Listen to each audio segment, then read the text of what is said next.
Hey guys, welcome back. I'm Amanda. This is the Happy Homestead, except we are not at the homestead property today. It is gorgeous out here. Listen to see if you can hear the water. There's a huge creek rushing water behind us. We've got Harper. Their freeze-dried ice cream sandwich. Peppermint. So we are camping. My husband and son are off on yonder trail because my husband has been camping here before, and he's convinced that there's this epic campsite that he camped at probably 15 years ago, and he's trying to find it. So we've already hiked about 1.25 miles here into the woods. We're in the Pisgah National Forest here in western North Carolina. And we stopped here because the kids are kind of ready to stop hiking.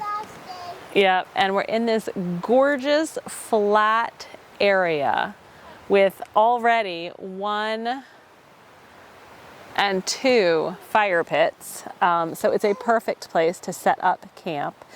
And so we're just hanging out while they go ahead and just see if maybe he can find his thing that he remembers. What's the problem? Trying to get this thing up. So I don't have the tripod with me either. I just have the camera. So bear with me as I'm like just holding the camera. But we are going to camp tonight. We're calling this our off-grid primitive camping tonight. But we literally hiked in with all of our gear. I think I've got a 30-pound pack. My husband's got about 40, and the kids have 20. maybe 10. No, not 20, maybe 10. But so far, it's a gorgeous day, and we're very, very grateful for that. Because there's like a cliff at one at the end. Like there's actually a cliff, and there's like rocks that you have to get down, and she will not be able to do it. You literally will not be able to do it. And I don't think you will either. So Okay, we're camping here. thanks for your vote of confidence. Yeah. All right, so here comes Marley and Daddy. So we're camping here. So we're at a new campsite. As soon as I turned the camera off, we found a new campsite, which is right next to the water. We've got 1 tent up, and my husband is working on the fire.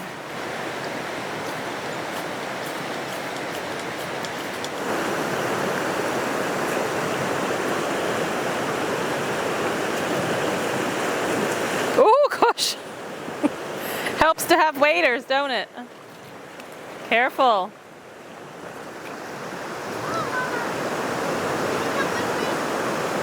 So now that the fire is going, 1 tent's up, 1 more to go. The kids are playing. We're just relaxing. And I'm like walking around trying to find some plants, like identify plants. By the way, this is how you know you're old.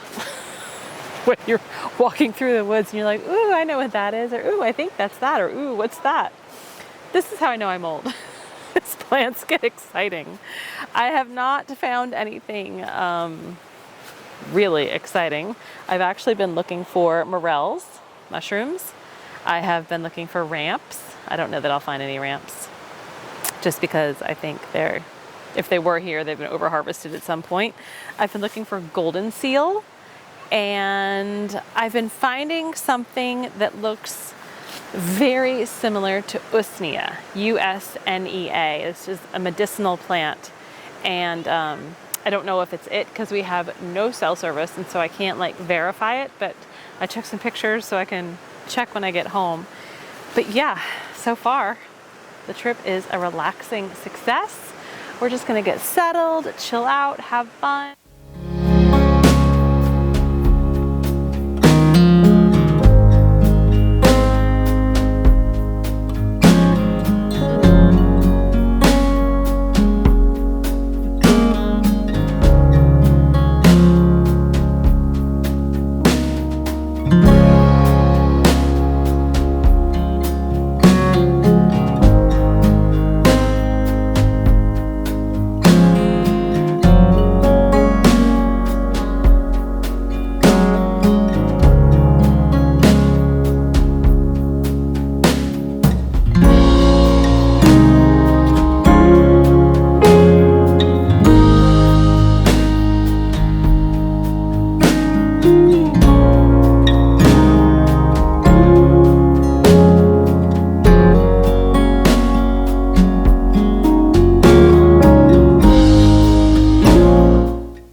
we ate dinner. We ate our freeze-dried food. I had freeze-dried chili that I had made and freeze-dried almost a year ago in May of 2023. My family decided they didn't want the Harvest Right meals because I didn't actually have many choices, which is one thing I realized now for 2024. I want to freeze-dry more meals rather than just, you know, ingredients like onions or celery or, you know, whatever, squash from the garden. So they had some freeze-dried meals that my husband had purchased. So dinner is done. And then after dinner, they decided to go for a hike. There are some trails that lead up to a beautiful waterfall called Harper's Creek Falls. And they wanted to go up there. I would love to have gone, but honestly, I'm so tired. I'm just tired. So I stayed back. I ate my dinner because I didn't really eat first. I wanted to make sure the kids were okay. My husband actually didn't even eat his yet. And so after they left, I ate dinner. I finished setting up our sleeping pads and sleeping bags. And I went and gathered more firewood for the fire.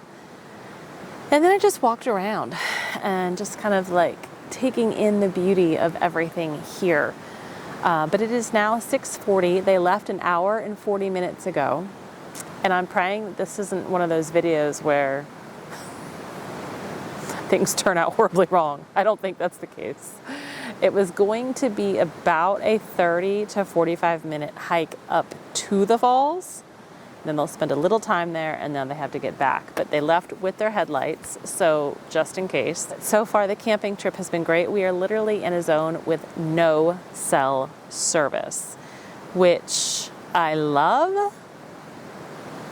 But sitting here at the campsite all by myself, not gonna lie, feeling a little vulnerable. Ah! Oh my gosh! Cole, you scared the poop out of me! I made it sharp. Oh, you did? Where's everybody? Long behind me. Oh my gosh. Oh my gosh. I was doing this. Yay, you're home, you're okay. I was doing this, you're scared. I just didn't see you coming. I didn't hear you. So how were the waterfalls? They were good. There was like one waterfall all the way up there that was small, then it got bigger, and then it got super big. Yeah. Dad told me that Jason and him swam down it. Oh, really? Yeah. Yeah, it was a long. Down the That was when Daddy was a lot younger. Harper did not get any bites because the guys that helped. Oh, because they were fishing. Yeah. Oh, I forgot. I didn't fish though. Right. I was doing this.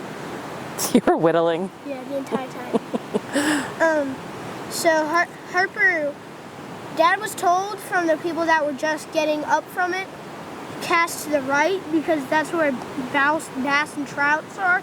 Harper kept casting to the left. It's okay. She didn't even get any bites from it. It's okay. Daddy was trying to carry me across the stream and we both fell. Oh no! You fell in the stream? I fell in the water. Oh no! Oh no! Turn around. Oh, Harper! That's not from the stream. All the way to right there. Oh. That's not from, her butt's not from That's the stream. from right there.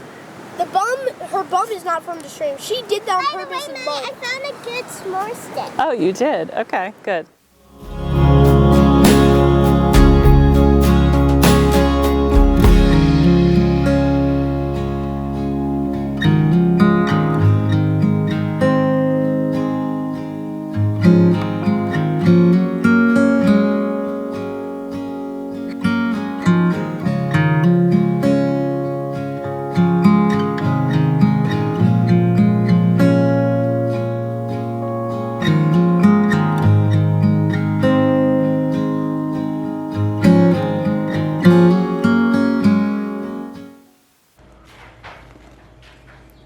We are home. We made it. We survived the family camping trip. And you're probably wondering why the Q&A is here. Well, when we got to our last Airbnb, it was like this adorable tiny home. It was a 1-bedroom tiny home. And we were in there for one night and we proceeded to get everything set up to film. and we filmed our entire Q&A. My husband and I, even the kids made an appearance. Marley made many appearances because we're in a tiny home. There's like so much we could do. And then we got done. And as soon as and it took like 30 minutes. Like I think we did a good job. My husband did a good job. And I would say about 5 to 10 minutes after I kind of shut everything down, and we're going about trying to get the kids ready for bed, I was like, oh my gosh, did I record sound? Like I had this like pit in my stomach. Guys, when I went back and looked, the audio was not there. The microphone had died about, I don't know, a minute or 2 minutes into the entire Q&A session. And so we have all of this wonderful audio or video where we filmed everything, but the audio died. And so none of it came through. And so rather than trying to refilm it again with my husband, which by the way, took about 6 months to even get that on the calendar, to try to get him again, and I at the same time, it'll be another 6 months. And so that's not going to work. So I'm going to answer the questions here for you today. We'll do another Q&A at another point with just me and my husband when things slow down a bit, maybe this summer. But it is what it is. So we made it back from our camping trip. We're home. We're safe. We had a great time. But let's get into it. A lot of these questions were worded differently, but the same sentiment. So I'm going to kind of lump some of these together. So really is a lot about where we are now and where we're trying to get with our homestead property. We bought this house that we're currently in 13 years ago. We're in 2024. Yeah, 13 years ago, 2011. We got married here in our backyard, and obviously we brought both of our babies home to this house. This is our first home together as a married couple, and so this home has a lot of special memories. So we've been here 13 years, and if you'd asked my husband, he probably would have said that in his mind at that point this was our forever home. I always kind of knew in the back of my mind it wasn't. However, I didn't necessarily know what I wanted next. So we found this kind of goes into some more questions. We found our homestead property. It is 10 acres, just over 10 acres. It is about 35 to 40 minutes northwest of where we are. So it's really not that far. My parents are about 20 minutes northwest. So we're kind of even a little bit closer to my parents and even closer to my husband's family as well, his mom and stepdad. And so we get there pretty often, but we bought that property in 2019. We found the property. This is a couple other questions, is how did we find it? And whose idea was it? And it was really kind of a joint idea. We both agreed we wanted more space. He wanted to hunt. He loves to hunt. I wanted to garden, and I wanted chickens, and I was feeling really restricted in our neighborhood, which does have an HOA. The HOA is relatively lax. However, we live next to a couple who was the president of the HOA for many, many years. I don't think he's the president now, but he was for many, many years. And so we personally couldn't get away with anything. I mean, we built a flower box on the side of our house to plant some asparagus crowns. That's where we have some asparagus growing. And he had put up a stink about that, and we had to get all kinds of approvals through the HOA for that. So that kind of set us in motion, right? For like, what are our goals? What do we want to do? And so I had found the property that we purchased back in the fall of 2018. I found it on the MLS, on realtor.com actually.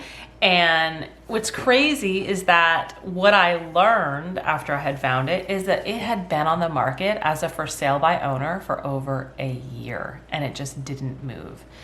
I don't even know what it was priced at when it was for sale by owner, but goodness gracious, if I had maybe taken more initiative to drive around a bit and contact some of those for sale by owner properties, we probably could have got even a better deal than we had gotten. So that's a lesson I'm trying to impart, right? Is it's so easy to look on the computer or look on your phone for properties, but drive around, because the for sale by owner people, sometimes they just want to get rid of it and they don't want to deal with the other stuff. And so we made an offer pretty quickly after I had found it. Even though we had found it, we couldn't even in that moment had fathomed the possibilities. Like what we have today with our land is not even at all what we had really thought of or thought was possible at that point, because it was really thick woods at that moment. But we made the offer pretty quickly. We came back and found that another offer had been made. Both offers were full price. Or no, we made an offer and they came back and said, there's another offer on the table. You better do your best and final. And we're like, oh my gosh, like it's been on the market for a year and here, and now all of a sudden we're in a bidding competition. So we came back full price. They actually went full price. We wrote a heartfelt letter. I think I still have the letter. Our kids were 2 and 4 at the time, and why this land was important to us, what it meant for our family and our family's legacy and tradition and heritage going forward. And they wrote a letter, and somehow, by the grace of God, we got chosen. So that's what we attribute it to, the grace of God. So we closed on the property in January of 2019. Again, praise be to God, because that was before the pandemic.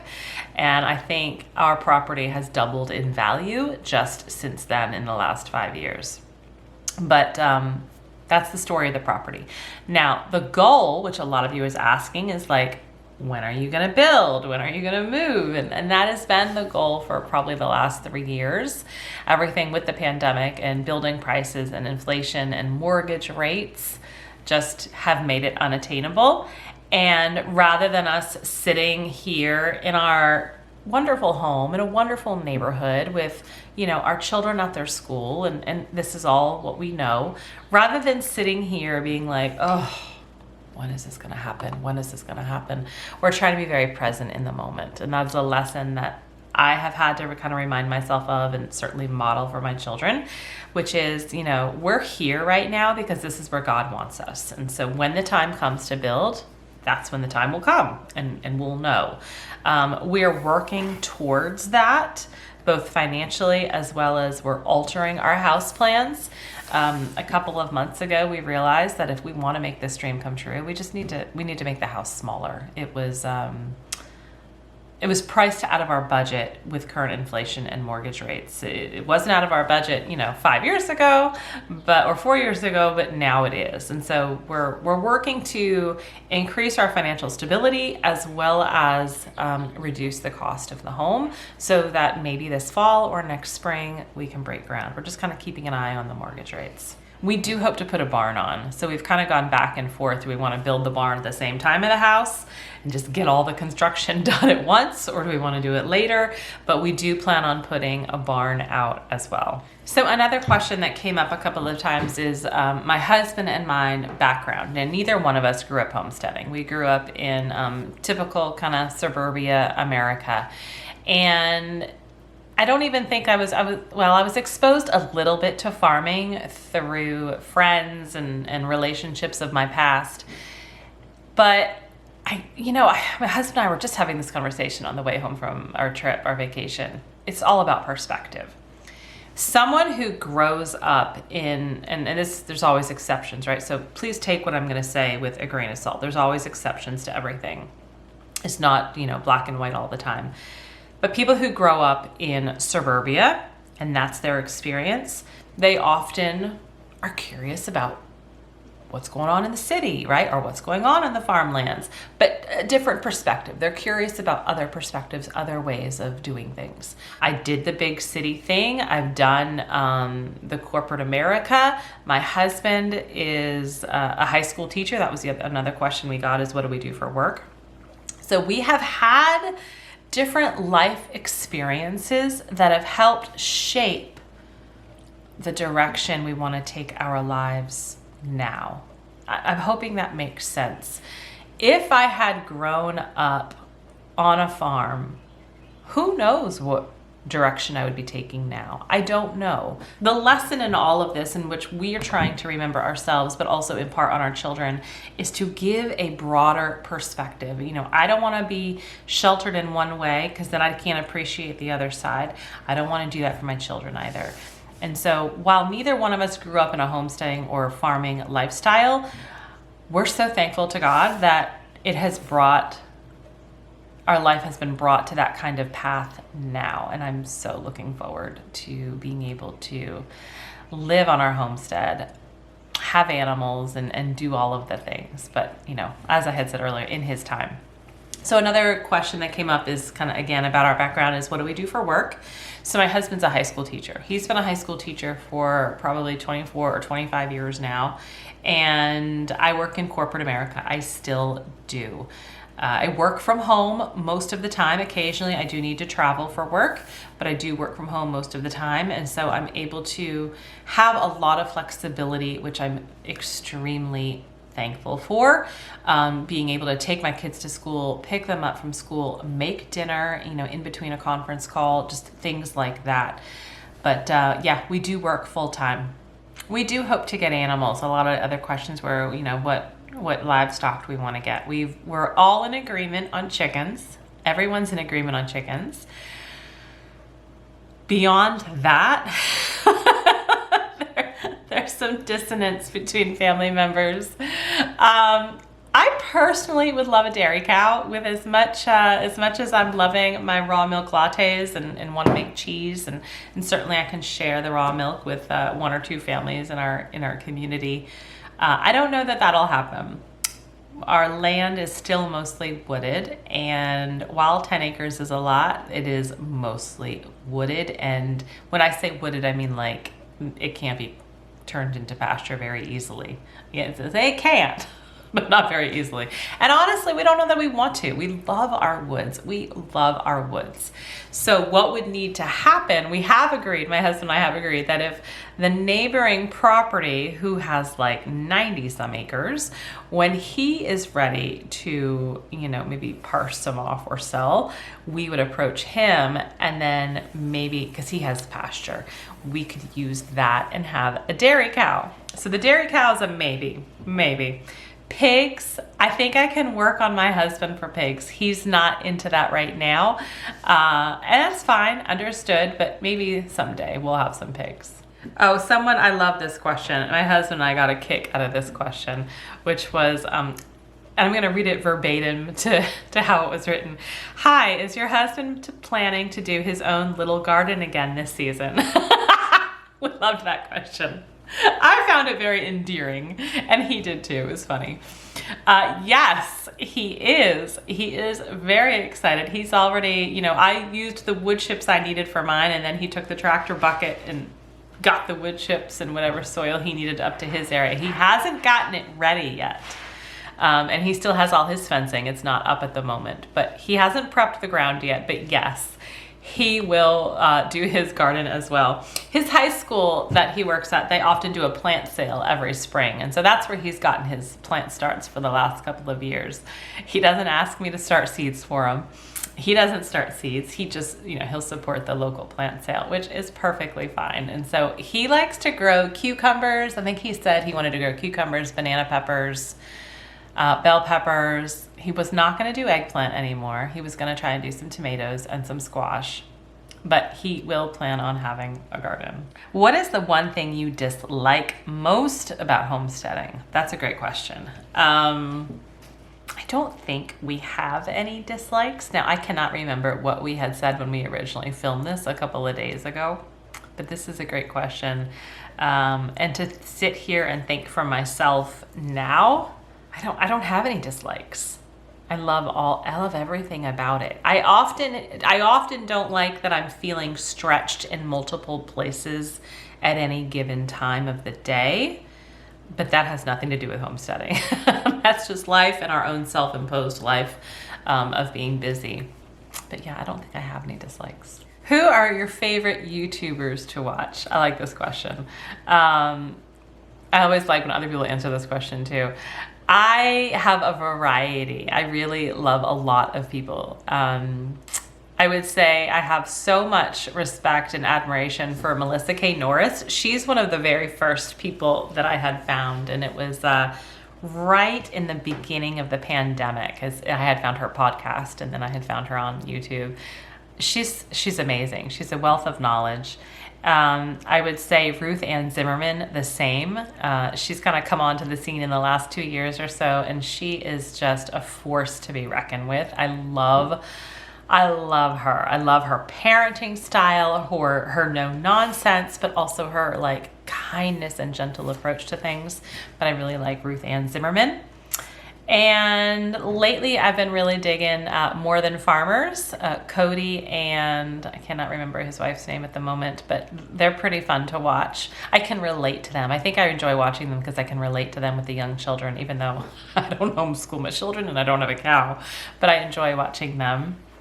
And then some of the other ones that I find just more relaxing and enjoyable are Becky from the Seasonal Homestead. Her videos are always so relaxing. For them having like 5 or 6 kids, I don't know how they have such a calm household. Shay Elliott from the Elliott Homestead, her videos are always very artistic and beautiful and invoke relaxation when I watch those. But yeah, there's plenty more. I don't even need to kind of list all of them, but those are some of the top ones that come to my mind. You had mentioned there was a problem with your freeze dryer, and did you get that sorted and what was wrong? I've had the freeze dryer, our Harvest Right freeze dryer. We have a medium pro for a little over a year now. Love it, love it. I never thought I'd love it as much as I do, but I do. With that said, it took a couple of months, I would say 2 to 3 months, maybe 3 to 4 months to really kind of understand the process and how to properly use it, how to use it to its most efficient manner, and how to make it work for me rather than me kind of like hanging out and watching it. And one of those problems that I had was one time I took off the rubber ring that the door kind of sits on. I took that off and I took the tray, the kind of this insert that's seated inside the tunnel, out to clean it. And when I put everything back, it didn't all seat properly. I thought it was, I'm about to hit the microphone. I thought it was seated properly. But when I put the rubber ring back on, it all looked perfect until like the bottom, maybe 1/8. There was just a little bit, like it didn't sit just in the smallest way. But I didn't realize that was the problem. And so Harvest Right technician worked with me for probably 3 weeks. We were troubleshooting so many things. We thought maybe there was an air leak in one of the tubes. Like, it was crazy.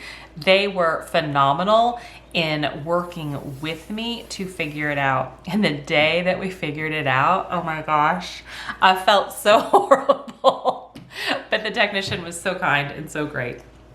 But that was the issue, is I just didn't have the tray insert, not the trays, but the rack, the insert rack that the trays sit on. I didn't have it pushed in properly because there's a cable, and the cable had to come up on top, and then the rubber ring had to go flush against the machine, and that was the problem. It was user error. I want to hear more on how you get the kids to eat all kinds of foods. Did you introduce different foods when they were younger? Yes.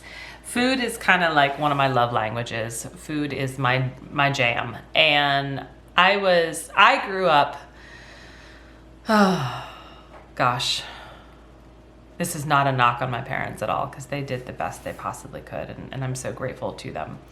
But, you know, I grew up on a lot of processed food, as I think a lot of people in my generation did, because it was convenient, it was easy, and hey, it was a modern like marvel of food processing, or just, you know, in food, the food business in general. And so I kind of decided with my children, I didn't want to do that. I just didn't want to have them grow up on processed foods. And so we made a lot of things. I started them out on, you know, homemade baby food when they were babies. Whatever it was, right? I'd grow it, puree it, freeze it, mash it, whatever you name it. So we did start out young. But here's the thing, like, I don't want anyone watching this that has older children to think, well, gosh, now we're done. can't do anything, because that is not the case. My kids are 7 and 9 now, soon to be 8 and 10, and I am still working on them every day. And I mean, when they were younger, it was a lot easier. It gets harder as they get older, but you just have to stick with it.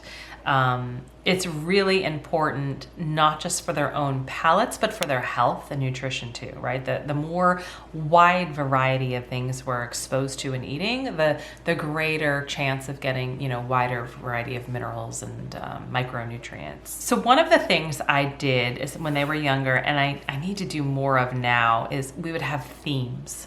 So for dinner, whatever dinner was, by the way, I don't tell them what I'm making for dinner. I have thought about doing like the menu board and putting it on the wall. I don't do that, because the last thing I need to hear is complaining or whining or, I'm not eating that. I'm not dealing with that. And so I don't tell anybody what I'm making. And sometimes that works out well for me. So if I need to change things last minute, I can. But they don't find out until it's dinner time. And we have a couple of rules in this house, and one of the rules in regards to the food is this is not a restaurant, this is not a short order kitchen, and so we will not be having options, right? It's not dinner and then option B, option C. It's dinner.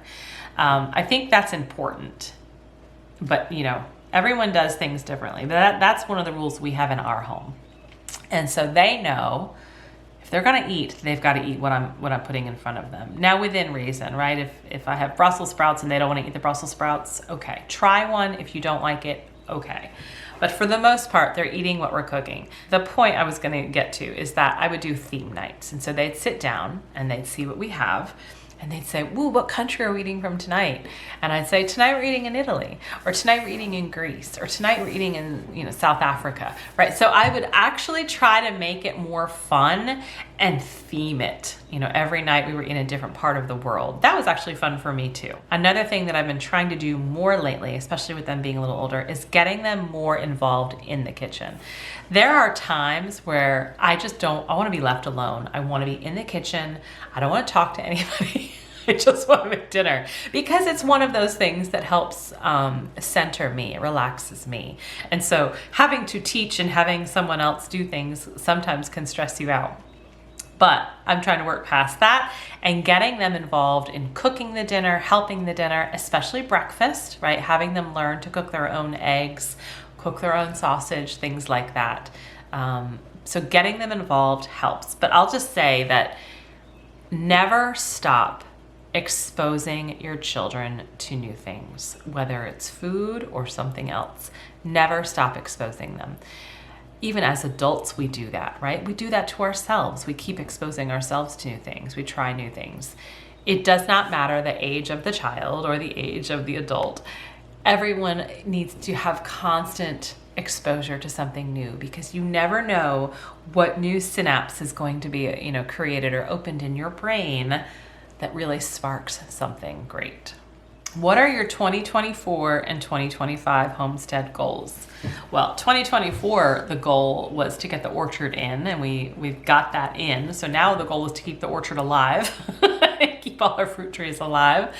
The goal was also to plant a lot more medicinal plants in the forest and in the garden and in the orchard. And so I'm working towards that goal.